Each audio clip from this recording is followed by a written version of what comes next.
So very good evening, friends. Thank you for joining us today. I'm very delighted to see all of you here. And joining us today, we have a distinguished panel of speakers with the rich and seasoned experiences. I would like to welcome them all one by one. So allow me to introduce Mr. Santosh Jokarkar. Mr. Santosh is Head of Communications Office at the SAPT University. He has been an advertising, corporate and marketing communications professional with over 20 years of experience. During his span of career, he has handled senior roles in corporate communications, and he carries extensive experience in advertising industry as well. And that's where his dual insights will be helpful to us for today. Santosh has been part of core team which launched a full glossy business, technology, lifestyle magazine in the USA. He has also launched a tabloid called Desi Match, which is dedicated to matrimony in the state of United States, and Bharat Matrimony Group also. Yes. A mathematics graduate, Santosh has studied journalism and corporate communications from Symbiosis Institute, Pune. He enjoys writing, he enjoys satires, listening to music, playing chess, and interacting with the students of media management and communications. Welcome, sir. Please come on the dais.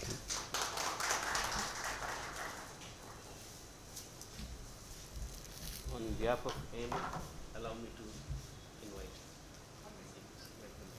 Thank you.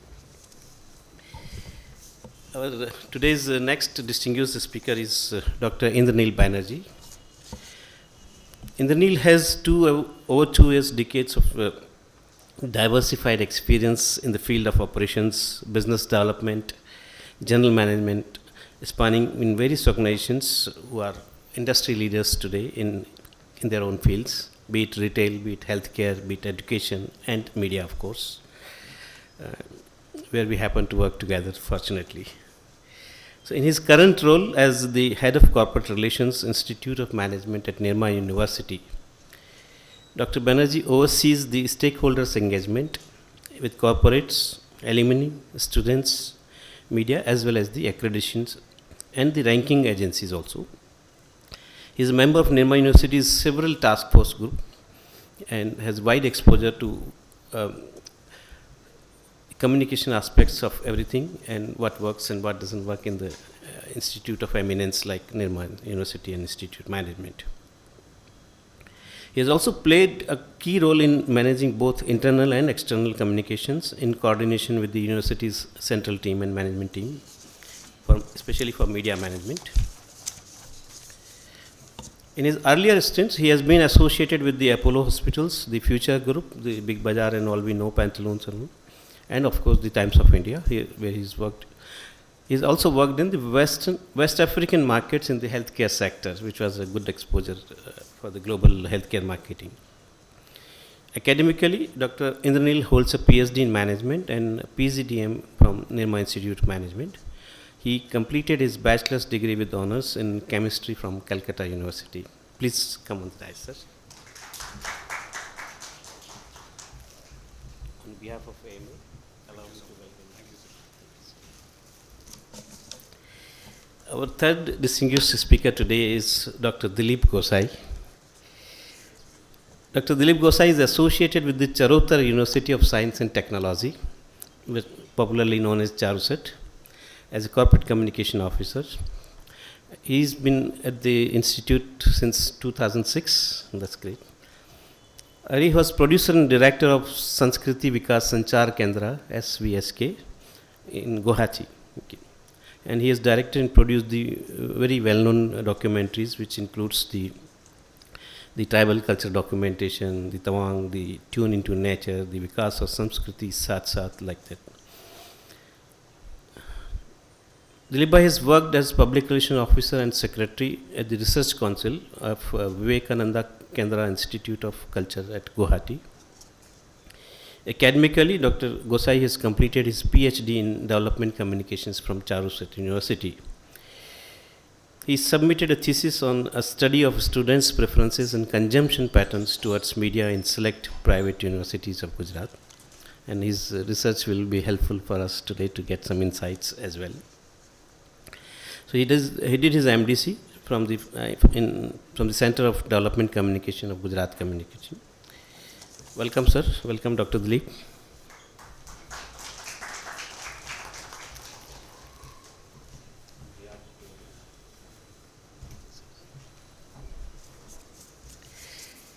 So, friends, those who have been attending this series, you know that this is the technically third and otherwise fourth on the subject, because in between we had skipped one because we had a distinguished panel of PRSI's World National PR Day celebration. And so the world of public relations, corporate communications, the image management, reputation management has changed, and it has changed a lot.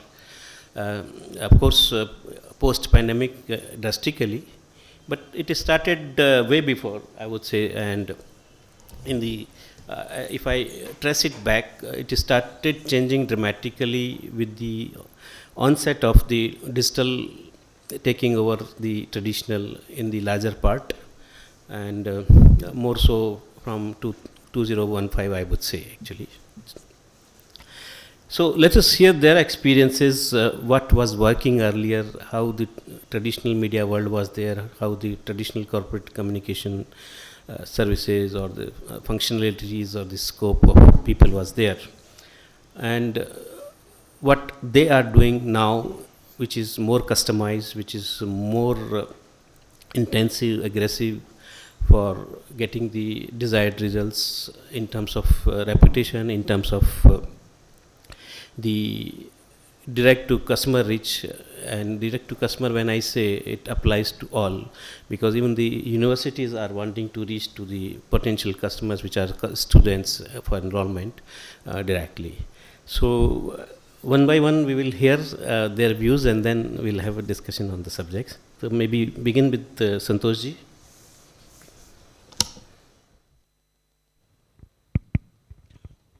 Very good evening, and so if I have to put the context and the way Shaileshji just now said, life was very easy long back, and there was homogeneity, there were mass markets, not much needed to one message and you're done. And today we have plethora. So between this, when the life was too easy, too simple, handful of media channels, messaging was very, very simplistic. From there, and of course, we just had, say, television or print and limited media avenues available to a communications team. From there, trying to decipher as to where are we, and in a jungle that is there today. This is broadly the journey, and with that, I will leave it to my co-panelists to take it further from here. Thank you, Santoshji. First of all, thank you, Shaileshji, for that generous welcome to me. And thank you all for being a part of this activity today. I have fond memories with some of you in the audience as a part of my TOI stint. And I'm very happy to be a part with you. Coming back to the topic, I think as Santoshji agreed and mentioned, I think let us delve into the period of mid-90s, maybe where we can talk about print media being at the helm of or at the peak of activity. Rightly, a message which used to be put on, be it advertorial, be it an advertisement. Obviously, the shelf life of that particular paper used to be at least 24 hours because prior to the next day's print coming in. And of course, any message, any rebuttal to the ad, any type of a correction to the editorial used to take time of at least 24 hours to make correction, right? And you compare that today with respect to digital media, typically what we are now seeing in terms of Twitter, in terms of Facebook, in terms of Insta, where I think everything is coming up instantaneously.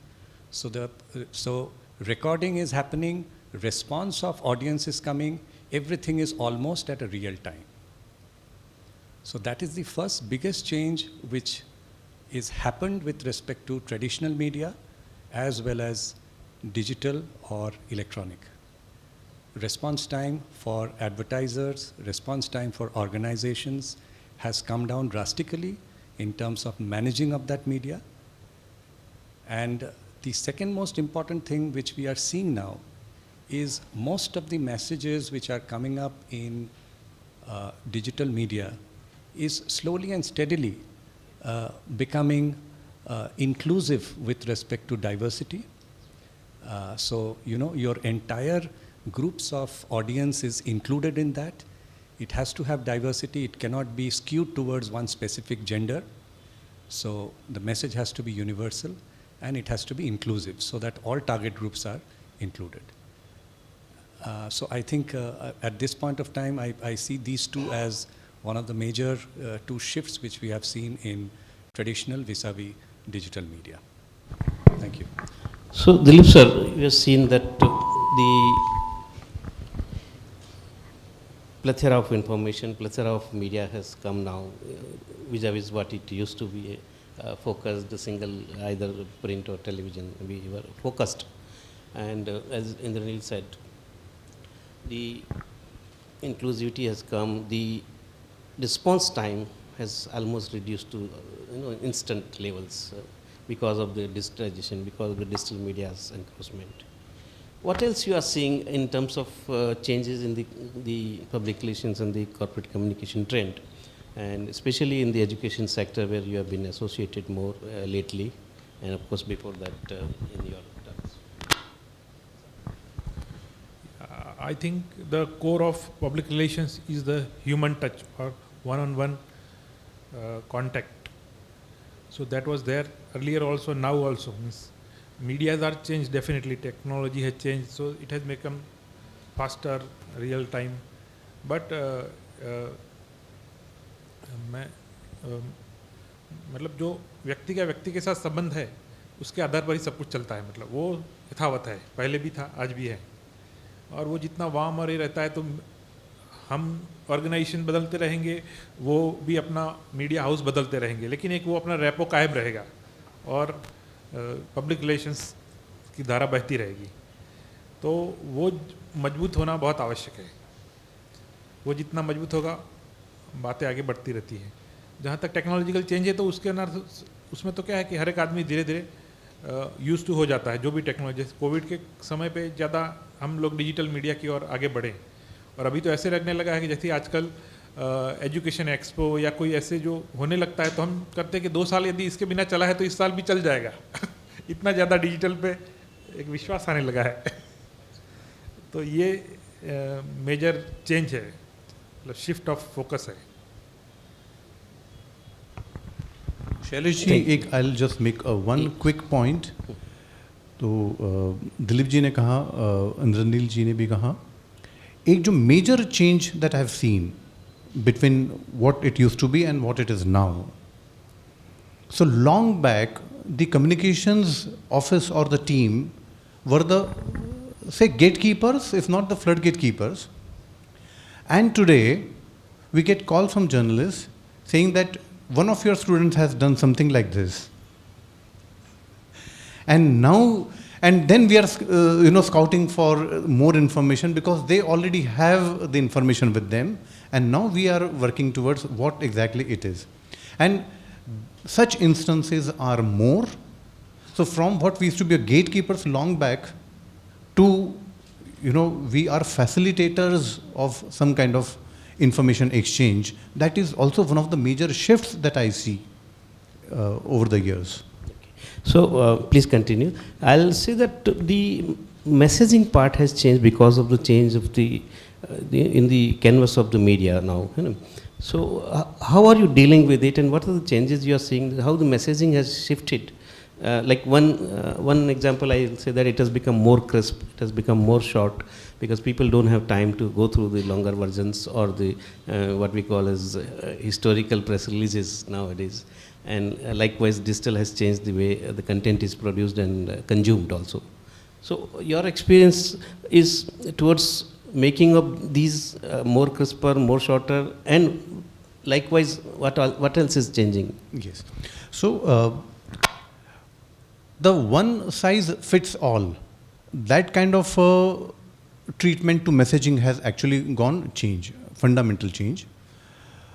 When we look at media or mediums, we slice them, and with the same central or core message, we try to develop as per the nuance of that particular medium. I'll cite an example.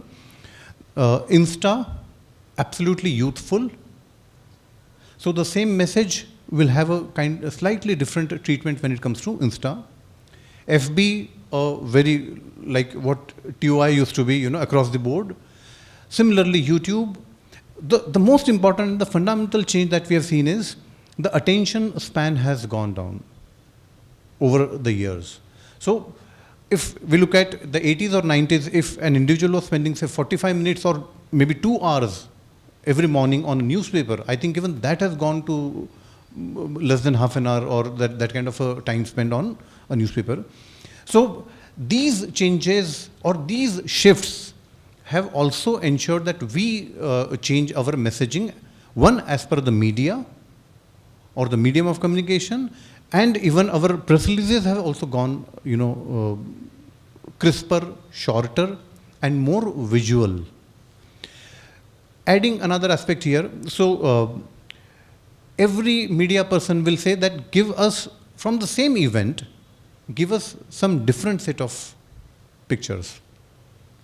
So whenever we get such requests, we try and accommodate them, and we try and see that, a set of pictures are set aside for some kind of medium, and that is how it is.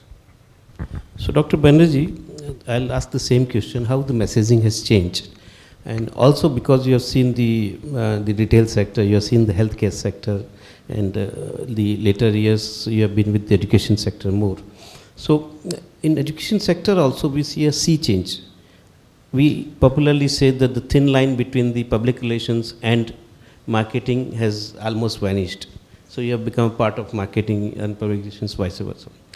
So do you still think that the 18 page or 24 pages brochures are still required, or it has replaced with the website? And in the website also, do you still use the marketing time language or the matter of fact? And what kind of changes you have seen now in the in the recent years especially?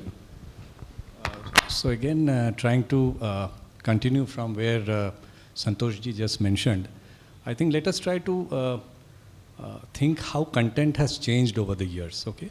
Now, talking about traditional media, I think we used to see that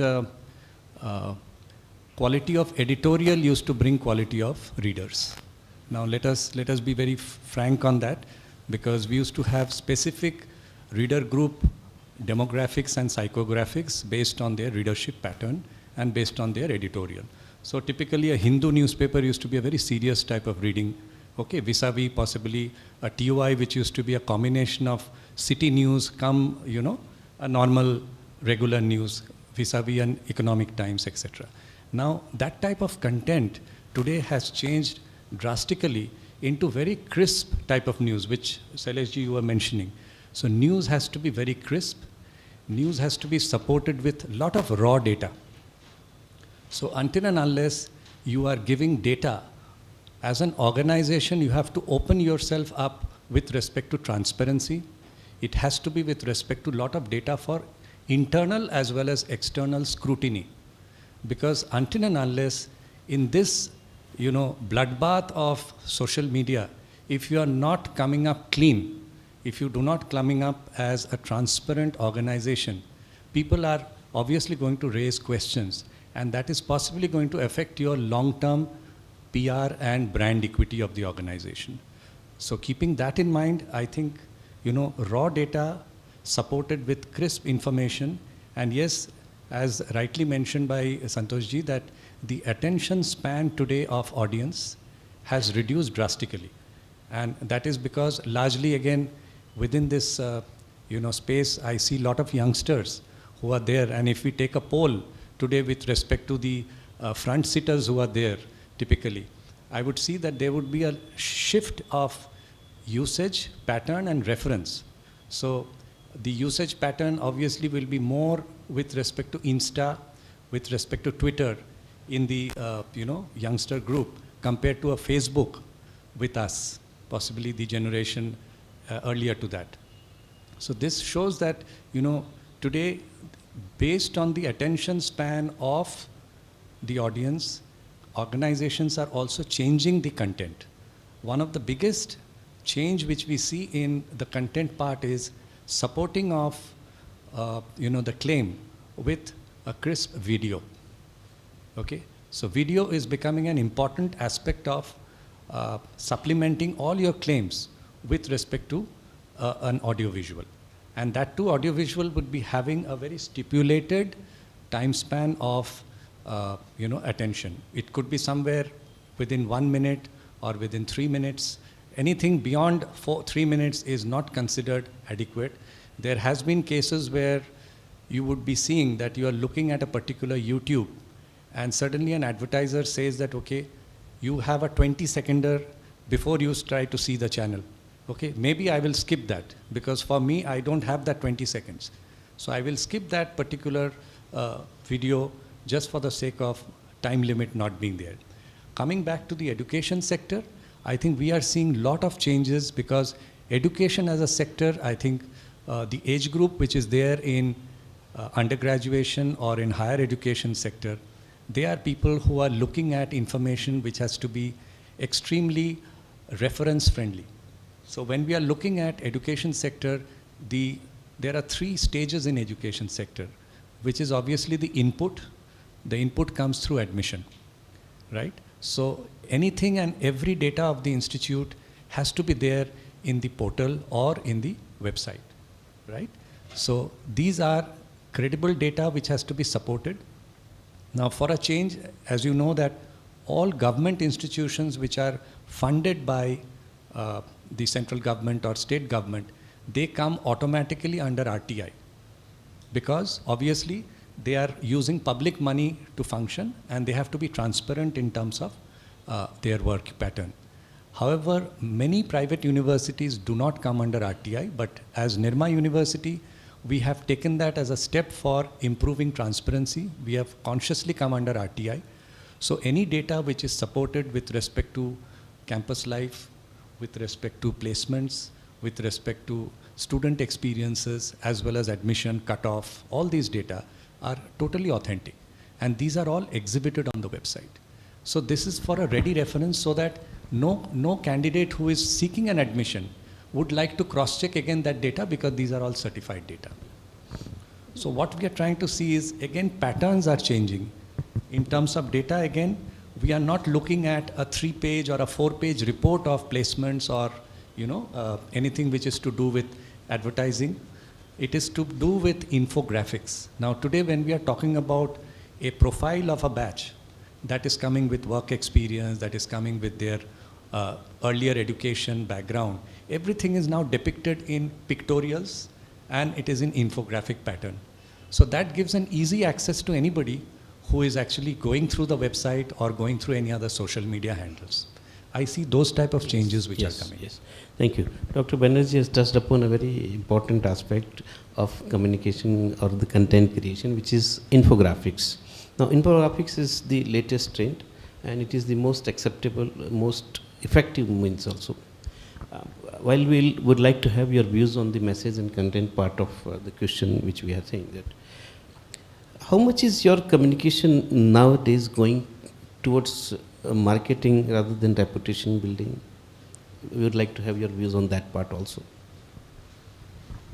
Yeah, as you have earlier said, the demarcation line between marketing and PR has been vanished almost. It has become now synonymous, and there is no separate marketing department as such. because Charuset is a university, though it's a self-financed university, private university by Gujarat State Act, but we are established by a society called 27 Patidar Samaj, and they have a basic value. It's a 125-year-old society, so they have a honesty, integrity and transparency, and is supported by the NRIs. And it's not run by few people, but the whole community as such. And yesterday only there was a AGM of that society, and they have said proudly that we are the only community who have established a university. So that type of vision, that type of thing is there. So we have a different type of responsibility toward different stakeholders. Students are definitely the most important stakeholder, but our donors, the people from community who are promoting the university, so we have responsibility for them also. And also as a CSR, and we are not for profit making university, so we have taken Charu said rural education development program. So we are in the rural area of Charotar, we have identified some 80 to 100 trusts and schools. So we have signed an MOU with them, and we are also upgrading their education levels of different standards, like in mathematics, in science, in computers. So we are reaching out to them also with medias, and our labs and everything is open for them also. So as far as content of the communication is concerned, definitely we balance between traditional content as well as modern content. Just give me the, let me give the example of this latest event yesterday happened, that was AGM. So in Charotar there is a newspaper called Naya Prakar. So the trustees, they want that their press note should be totally 100% printed in Naya Prakar. So there everything is there, because the change of throne was there, so all the office bearer were changed, the co-opt member and everything was there, so they have printed everything. And in other Nav Gujarat Samay and Divya Bhaskar, and they have taken edited version also. So we have to manage both. And we also printed, we give glimpse of information in social media, FB and Instagram and everything. So we have to balance both. So Dr. Gosai has touched upon a subject which is they are still balancing between the traditional and the digital. So coming out of that, there's a question which I think is still relevant, is that earlier, since we are today focused on educational institutes, the earlier communications used to be more towards parents, impressing them, because the parent, it was the decision of parent which used to kind of decisive factor for them. I think today it is almost reversed. Now today students have their own choices, and they try to dictate that where he would or she would like to apply or go through. So how is this ratio has changed, and what is the communication pattern now you use some part of it? Yes.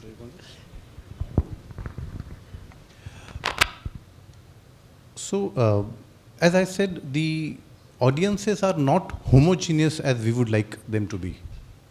So for any UG or undergraduate program, the parent, and typically a 12th kind of a pass out, so the parents do have a role to play, especially, when it comes to the hygiene factors and, other, especially if they're outside of Gujarat, from that angle. And for a very domain-specific university, that CEPT universities, about if I'm coming from that, background, the students definitely have a more clearer picture as to where they want to be or why they want to pursue something like that. But parents do have a role to play, because they are still 12 plus 5, so maybe 17 or 18-year-olds. By the time we look at our PG admissions, it's a entirely different set of audiences, especially the student community. And for doctoral programs, of course, grown-up professionals every which way. Parents do have a role to play when it comes to UG kind of programs. So continuing what Santoshji mentioned, I think let us try to understand education as as an activity which shape minds of young people, right? Just like, it is shaping the overall pattern of productivity of a country based on the initial inputs given by any university, any higher education institute, etc. Now, the beauty of education is that the customer, which is the student, spends 100% of the time with the service provider, which is the university, right? We have started experiencing online education only during the time of the pandemic. Otherwise, conventional education has always been classroom teaching, right? So keeping that in mind, I think what we look at, or what a parent would look at for his or her ward, would be typically the quality of faculty who are actually going to teach, the quality of campus life, where the student is going to spend time other than his classroom, and what is the type of networking the university has with other stakeholders outside the university.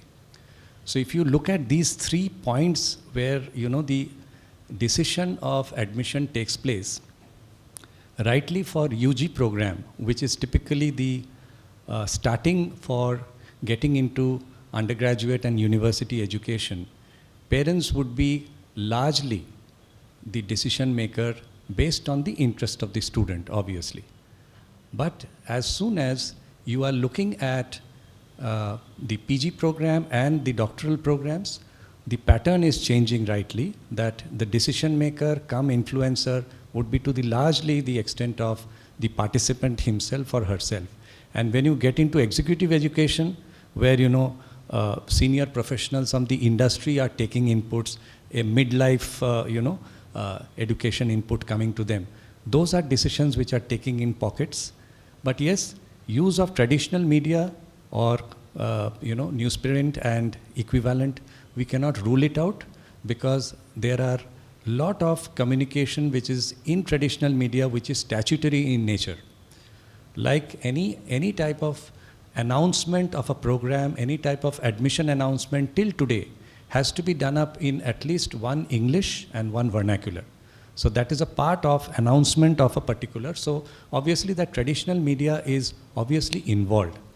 And because the readership is there with respect to the type of audience which is being reached, so the decision maker, as you rightly mentioned, parents are there.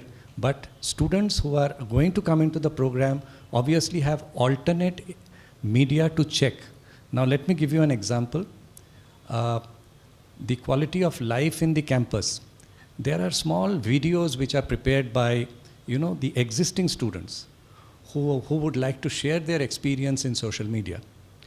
So that is being observed as typically in the form of a blog, or maybe the Facebook page of the institute or the university, or maybe certain other handles, maybe in Twitter or something else. So what is happening is the prospective student who is wanting to take an admission in that university is getting the feel of what is in it for me before he or she takes the decision of joining the institute. Okay. Then the quality of faculty, their publication, what is the quality of research which is happening at the university level. Parents would also like to see the content and faculty related drive within the institute. What are the type of international MOUs are being signed with respect to faculty exchange, with respect to student exchange, so that is an area where students would always like to get into international exposure. So these are changing with respect to the communication also. So international faculty coming and teaching, those are captured as a part of classroom session, and small videos which could be 2 minutes or 3 minutes, they are put as small bites within the communication messages. So these are progressively the changes which we are seeing is happening with respect to education. As you rightly said, these are the communication tools which are also marketing tools for the university's services and the courses and all those things. Now, Dr. Gosai, you have already answered this question, so I'd like to go beyond that. Now, you see, the traditional media dependence is now drastically reduced. And I would say that the public relation department, the marketing department are doing more and more public connect universities. Earlier, because the number of universities or colleges were less, the parents used to travel personally and those things. But gone are the days where even the universities are going to the various cities and making counseling sessions and things like that. So what are the newer kind of methods you are using? And I'll ask all of you, which to reach out the public, which are also public relation tools for them, actually for the university or for the organization, in order to reach out the target audiences as well as build the reputation. Like we are using website chatbots, so through chatbot we can connect easily. Students can be get answers. Then we are having helplines, different helplines for students, one-on-one. Then also we have means you can get appointment through online, and one-on-one communication can be there. So that's how digital has been a boon to this type of processes, which were earlier you have to go to personally, you have to meet this thing, but still personal has its own charm. So parents do visit campus, and at the campus we are having counseling teams of teachers. We don't involve any professional this type of thing. We teachers only counsel them. But teachers are profession of teacher is very noble, and teachers will never lie. And we as a university also, we don't say anything which we don't have. We claim only whatever we have. So everywhere honesty, integrity and transparency. What we speak, what we have. We don't give over picture. So that's how digital media is also useful, and one-on-one communication is there. So campus visit is, we inspire or we encourage parents to visit campus, so they can comparatively, because digitally you can present rosy pictures, but when you visit campus, when you get in touch with the actual peoples, you meet teachers, you meet real infrastructure, you talk with the students, then you can have a actual picture. So that's how we go ahead. So as we said, like besides the advertising and the media information notes which appears time to time, what are the other methods you are using to communicate with the parents and with the prospective students as well as the other stakeholders, and how more and more relevant they are becoming, and how media is probably becoming less and less relevant? The primary information, primary awareness role remains there for the media, and some statutory roles, as you rightly said. But beyond that, I think newer kind of methods are being used.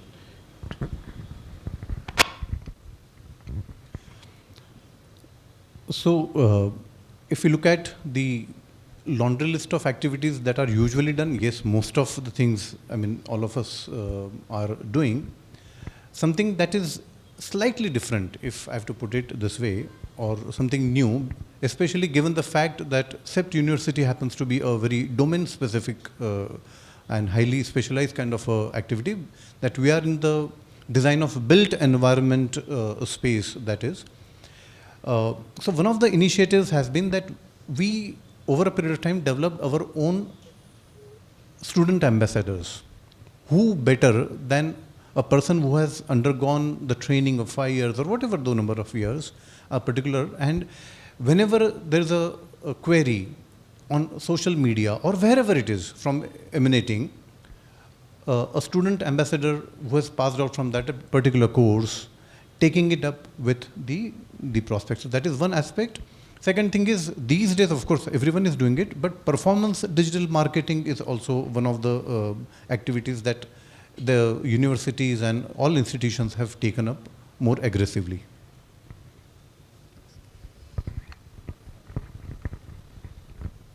I think going forward with respect to the newer avenues of communication, one of the more important things which are coming up is giving them the virtual experience of the campus. Even though I agree with Dilip ji regarding that, when you look at a campus physically, you get the dimension of everything firsthand, right? However, parents or people who are looking for their children's education who are staying remotely. One of the ways and means of creating that experience is through video walkthroughs. So video walkthroughs have become important on website, which is actually giving you a three-dimensional exposure and experience of the campus, be it the aerial pictorial way or maybe individually entering into the classrooms, the huge auditoriums which are there for student interaction with industry people, with various other stakeholders. So that is one thing which is creating a little bit of newness in the whole thing. Rightly, the other methods which are coming up today is very noteworthy, is that student ambassadors, as rightly pointed by Santoshji, we have gone ahead and done certain more segmentation within the student groups. Because our MBA program is a 100% residential experience program, so even if you are based out of Ahmedabad as a student, you have to still stay in the campus. You cannot stay out of campus. And more so for people who are from outside Gujarat. But the most important thing is the students are grouped into different clubs and committees based on their interest. So let me give you an example. Just like you would be having few students who would be taking interest in, say, photography. So there is a photography club. There would be students who would be interested in doing dramatics. Students who would be interested in the literary club. So these are various areas of doing extracurricular or beyond classroom activities, and they become sort of ambassadors for that particular activity. Okay. Now for specifically when a new entrant comes in to check what is it for them, there is specifically a task group created. So maybe there is a group which handles industry, there is a group which handles alumni, there is a group which handles typically co-cultural or extracurricular activities. Now they would be the one point of reference for anybody who has queries relating to what all other activities can be done in campus. So what is actually happening is that these students are becoming an influencer for somebody to take a decision to come to the higher education institute. So I would say that here an influencer is not a celebrity. Here an influencer is just like my age group, my peer group, or maybe a little bit of a senior mentor who would be our alumni, who would be talking to a prospective youngster that yes, if you see that what I am today, it is based on my overall experience in the campus, which was 5 years back or 10 years back. So that's how I think we are looking at the trend which is changing with respect to in-campus experience. Thank you. Dr. Gosai, how do you address the linguistic and the geographical diversity in your communications? Because today all the universities are, I mean, by the very nature also they are universal, and that's why they are called university. And everybody is attracting the students from all across the country and abroad also. Yeah, Charuset has a unique advantage and a disadvantage. It's a rural-based university. Changai is a small village of Anand district. So we have incorporated earlier when it was established 22 years back in 2000, and that time we were associated with Gujarat University. So that time only our visionaries have addressed this question. So they have established a communication skill department that time. Nowadays we have upgraded it to the liberal arts, where we, because there are so many students from Gujarati medium, mostly them are from rural area also, and as Shailesh Bhai has rightly pointed out that today we are having 100 students from abroad also. So this linguistic aspect is very much important. So we have a separate department with English professors, and they, from the first semester to the last semester, they are giving inputs. So how can we strengthen their English, because the medium of instruction is English. So everywhere, speaking aspect is concerned, writing, group discussions. So we train the students thoroughly from first semester to the last semesters, and we make them industry ready. So apart from the standard communication regarding the facilities, regarding the courses available and all, what are the other special interest communication you have to do in order to attract the right kind of people and inform them that, I mean, one part you said like photography club, or that is there of course. But today even we see that even parents are bothered about what is the menu in the mess, hostel mess also. And at the same time there are the parents or students who are bothered with what kind of internship opportunity the student is provided. So you as a communication officers or communication heads, you are supposed to inform all these type of the aspects also in university, so that people can make an informed decision and help you getting the better people. I'll take that up from my side. I think few things which are very much taken up by the students very seriously are the industry exposure, as you rightly mentioned, Shailesh. And that is somehow the message comes very clear from the most important stakeholder, which are the recruiters, okay, and their experience with the student groups for the preceding year.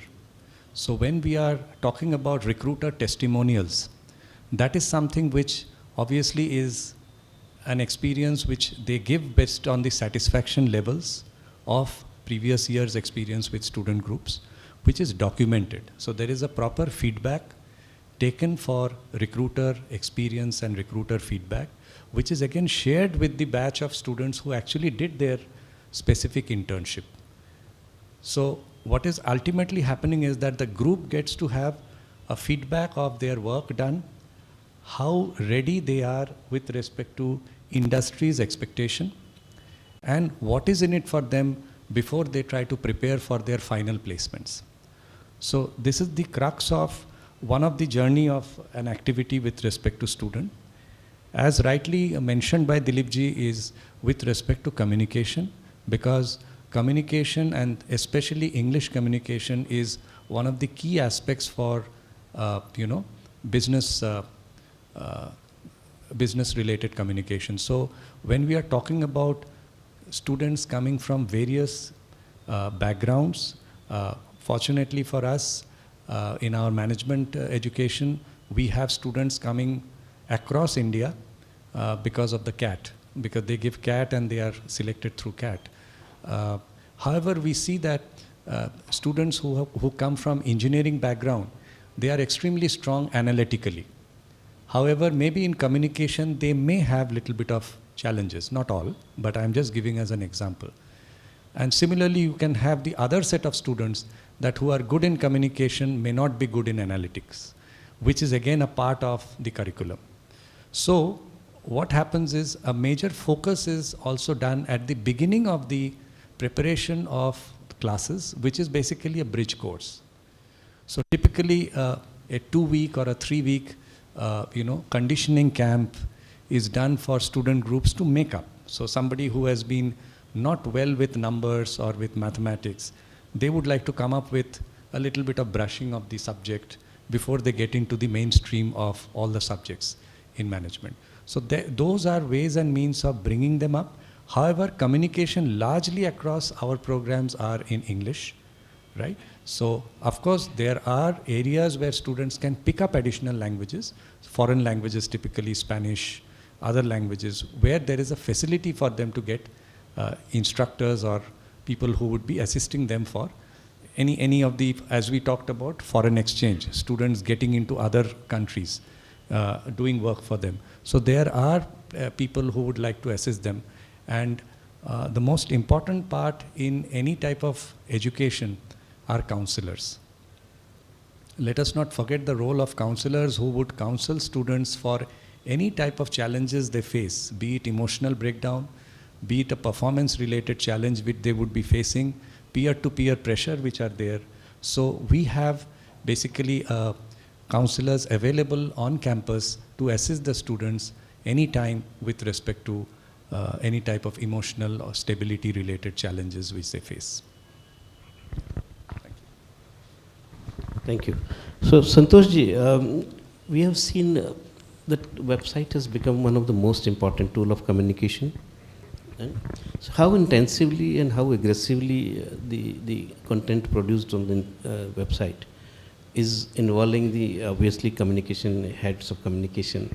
So how much of your time now goes into updating that, constantly tracking that, and probably maintaining the chat box and students' feedback if the provisions are available? Yes. So website essentially is the mainstay of the communication these days. Website, and the moment I say website, I'll add any website and any digital presence, all put together. And these days, we have to have a dedicated resource either for updations or to bring about the changes or updations, many things, and parallelly so many different operating units within the university setup. Among the faculties, they are working on something or the other.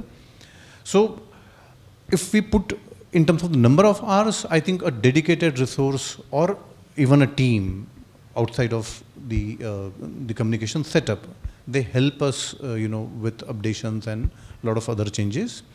And keeping a tab, especially with respect to the analytics of who is coming, from where are they coming to our website, what is it that they are trying to consume. All these are also shaping the way we are trying to evolve, as a communication setup or even as a university.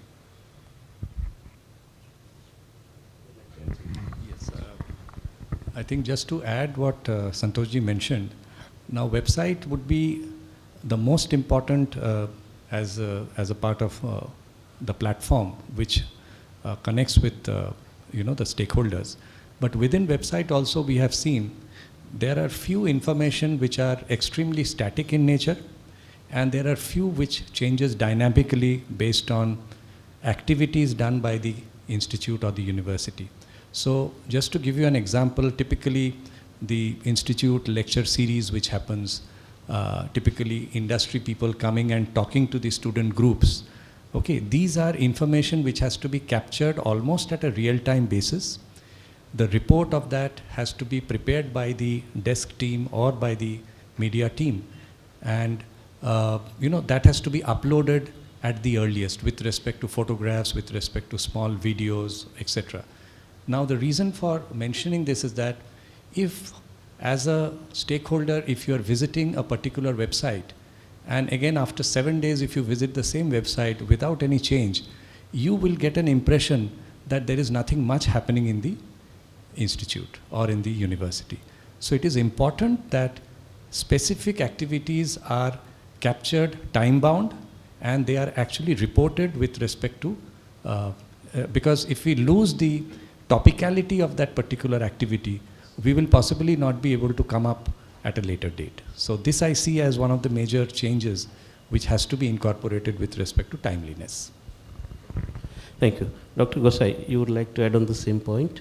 Plus, I would like to ask you that how much role in reputation building for the university is played by the events happening at the university, planned by the university, be it the large management conferences or the technical conferences subject. Some of them are statutory, I know, guided by the UGC.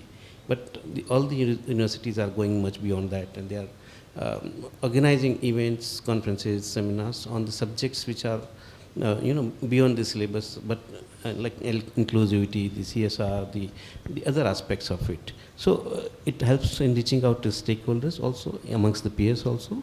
It may not be directly related to the marketing, but it goes towards the university's reputation.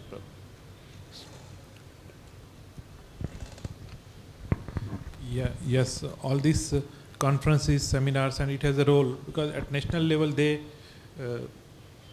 produce a type of reputation among intellectuals, among peers, among faculties, among experts, and that has a bearing.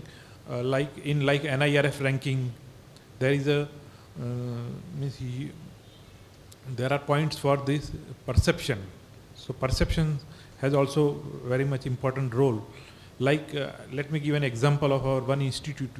We are a science and technology university. We are having a PD Patel Institute of Applied Sciences. as per NIRF 2021 ranking, it is 22nd number institute at national levels.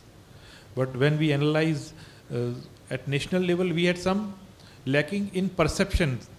So if we have good perception, then we can go much beyond 22nd number. But otherwise, as far as research is there, infrastructure is there, everywhere we have a very good marks. But creating perception at national level, these type of conferences and that is much more important than what we realize. I think Dilip ji mentioned a very important point on perception. I would include in the convocations also as a part of that, because Yes, convocation what used to earlier days, and now they are very lavish and very, I mean, I would say it's a marketing exercise, because they try to bring the best of the chief guest and best of the attires and best of the presentations, showcasing that this is our product. Absolutely. So in fact, when you talk about perception, this is something which comes across from all the stakeholders. So typically, as you mentioned, you may be very good at admission process, you may be very good at, faculty may be very good at the research part which is there. Students may be a very extremely satisfied lot within the university. The placement record would be very good, because these are some of the important parameters of ranking and accreditation for universities. But however, these are all objective data. This would be the data supplied by university, right? However, the data which is not supplied is the perceptual data. And that comes with respect to stakeholder feedback. Now, unless a particular university is visible among stakeholders, you will not be getting that desired ranking of perception. So typically, I think it is out of 100 when they do a perception. We have also seen institutes and campuses who have done very high in objective ranking, but they have come low in perceptual ranking, even in single-digit perceptual ranking. So that would have pulled down the overall, the campus's ranking. So it is important that whatever a university or a campus is doing, that not only gets recorded rightfully, but that information gets disseminated to the right target group. Then only the perception is going to build up. Even faculty visiting the right forums for research related conferences, for presenting papers in international conferences, these are areas where the overall brand equity of the institute will rise. Until and unless the visibility improves at networking or at places where the networking can be done, the perceptual index is always going to stay desiredly low. So I think this is one of the more important things which Dilip ji just touched upon. And I think this should be one of the areas which every university should try looking at it. My co-panelists and Shailesh bhai, you have touched a raw nerve with that particular statement there. So coming from the place that I am, there was a time possibly when some of the finest people would visit the campus and the institution would not even talk about it. And today we have, when a Fulbright scholar visits us and takes an entire semester, and we may not do, a lot of painting the town red with those kind of messages, but we do send out that, we have had such people with us and we take pride in that. So these days, as my co-panelists have already mentioned, perception or capturing some points or data over there in terms of even institutional ranking frameworks, as whether it is NIRF ranking or Center of Excellence, and somewhere, in spite of some of the best possible work, if you're ranking a bit low on some of the parameters, especially with respect to perception, your overall ranking may go down. And yes, with a lot of internal stakeholders, which includes alumni, and who have very strong say in a very close-knit community, such as a CEPT university kind of a setup, there's a conscious effort to work towards that area and come out and speak to the audiences. So be it convocation addresses, be it the kind of conferences that we are taking part in, or we are hosting, and all such activities. With this, we would like to wrap up. I'll take a minute to summarize that while the traditional role of communication office of educating, informing, motivating, appreciating remains still relevant, the online reputation management has become very real and very transparent, very open. Instead of serving to the management, now all the communications are directed to serve the customer, consumer, or the student. Sharing positive stories of the campus experiences become very important. Being authentic and being responsible is very, very important nowadays, because in the world of social media, you cannot just lie or put a fake fact which is denied by, or the put in controversy by your own students, actually speaking.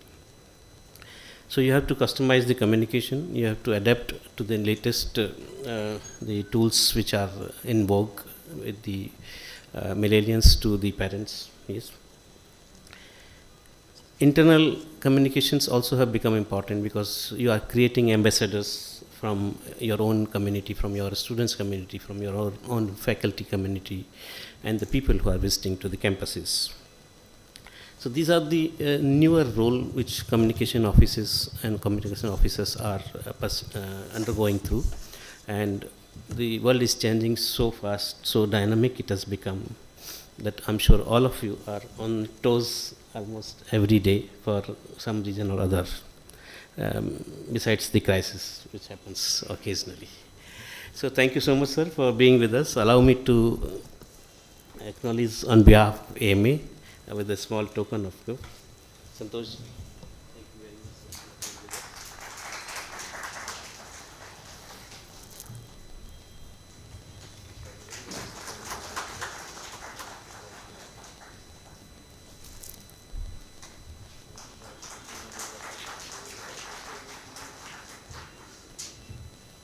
All of you are invited for a light dinner which AMA has arranged. Right, Anmesh bhai? Thank you. Downstairs.